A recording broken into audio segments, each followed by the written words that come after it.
తెలంగాణలో రైతులకు శుభవార్త. ఎట్టకేలకు రైతులకు పంట నష్ట పరిహారం చెల్లింపు.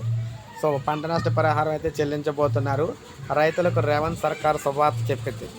వచ్చే వారం రైతులకు పంట నష్ట పరిహారం ప్రకటించింది. ప్రభుత్వం రైతులకు నష్టపరిహారం కింద ఎకరాకు 10,000 ఇవ్వనున్నట్లు కూడా వెల్లడించింది. రాష్ట్రంలో అకాల వర్షాలు, వడగండ్ల వానలు కారణంగా మార్చిలో 10 జిల్లాల్లో మనకి 15,812 ఎకరాల్లో పంట నష్టం అయితే జరిగిందనమాట. వ్యవసాయ శాఖ నిర్ధారించింది. నష్టపోయిన ప్రతి ఎకరాకు కూడా 10,000 చొప్పున పరిహారం ఇస్తామని ప్రభుత్వం ప్రకటించింది. ఇప్పుడు ఆ మొత్తాన్ని వచ్చే వారం నుంచి ఆయా రైతుల ఖాతాలో జమ చేస్తున్నట్లు చెప్పారు. అంటే మనకి వచ్చే వారం నుంచి అంటే 10వ తారీఖు నుంచి అయితే ఈ డబ్బులు వచ్చే అవకాశాలు అయితే కనిపిస్తున్నాయి అనమాట.